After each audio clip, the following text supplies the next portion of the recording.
मुंबई में Republic Bharat TV के editor in chief Arnab Goswami की गिरफ्तारी को लेकर पूरे देश में रोष देखने को मिल रहा है। वहीं आज भारतीय जनता पार्टी ने चंडीगढ़ में महाराष्ट्र सरकार का पुतला फूंका और रोष मार्च निकाला। राहुल गांधी हाय हाय, लोकतंत्र की हत्यारी महाराष्ट्र सरकार हाय हाय,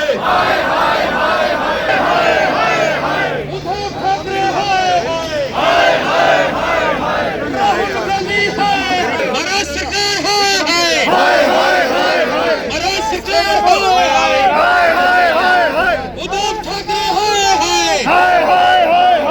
चंडीगढ़ भाजपा प्रदेश अध्यक्ष अरुण सूद ने कहा, बीती रात महाराष्ट्र सरकार ने लोकतंत्र के चौथे स्तंभ पर बहुत निंदनीय प्रहार किया है। वहीं भारतीय जनता पार्टी इसका कड़ा विरोध करती है। आज इसी के विरोध में रोष मार्च निकाला।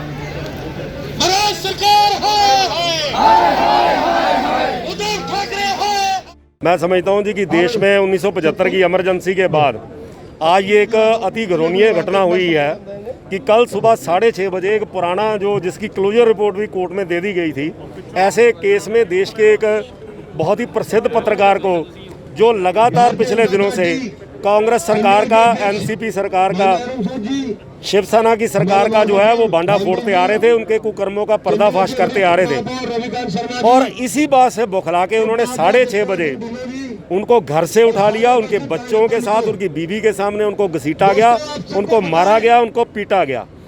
और उनका सिर्फ यही कसूर था कि जो पालघर में साधुओं की हत्याओं का मामला हो, चाहे वो सुशांत राजपूत की हत्या का मामला हो, ऐसे देश में आज़ादी के मुद्दों को जो महाराष्ट्र में हैं, जो सरकार के कुकर्मों को वो उठाते थे।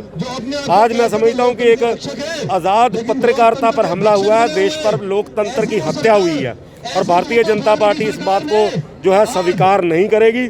शिवसेना के मुख्यमंत्री आज शिवसेना न रहकर सोनिया सेना बन गए हैं और वो देश के लोकतंत्र की हत्या कर रहे हैं।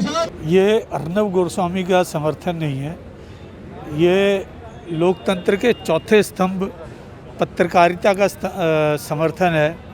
मेरा ये मानना और मेरी पार्टी का भी ये मानना है कि जो अर्नब गोस्वामी को एक अलोकतांत्रिक तरीके से उनको अरेस्ट किया गया, बिना किसी नोटिस के उनको अरेस्ट किया गया, उसके पीछे सरकार की अपनी नाकामियां छुपाने की जो लगातार अर्नब गोस्वामी जी उजागर कर रहे थे, उन नाकामियों को छुपाने के लिए, उसकी भड़ास निकालने के लिए अर्नब गोस्वामी को पकड़ा गया है, जिसका भारतीय जनता पार्टी पूरी तरीके से विरोध करती है। देखिए, कांग्रेस का ये इतिहास रहा है, वो हमेशा सच की आवाज़ जो बुलंद करता है उसका वो दमन करते हैं और विनाशकाले विपरीत बुद्धि। मैं तो यही कहूँगा, आज जिस तरह से सुबह 6:30 बजे अर्नब गोस्वामी को उनके घर जाकर जिस तरह से गिरफ्तार किया गया, उनको घसीटा गया, खींचा गया, उनके बच्चे को पीटा गया, जिस तरह से सारे देश ने देखा, आज पूरा देश अर्नब गोस्वामी के पक्ष में उठ खड़ा हुआ है। बहुत रोष है लोगों में,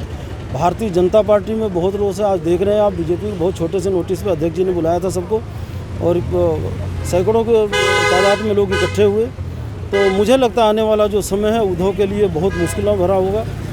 ये जिस तरह से इस केस को उन्होंने खोला है, कोर्ट भी इन पर नज़र बनाए हुई है। रिपब्लिक और अर्नब के आवाज़ को उठाने की वो दबाने की जो कोशिश महाराष्ट्र की सरकार कर रही है, सोनिया सेना सरकार कर रही है, वो कोई भी जायज़ नहीं ठहरा सकता। और मुझे लगता है कि ये एक अन्याय है, प्रेस की आवाज़ को दबाने की कोशिश होती है। चंडीगढ़ से शशांक और कुलदीप सैनी की रिपोर्ट।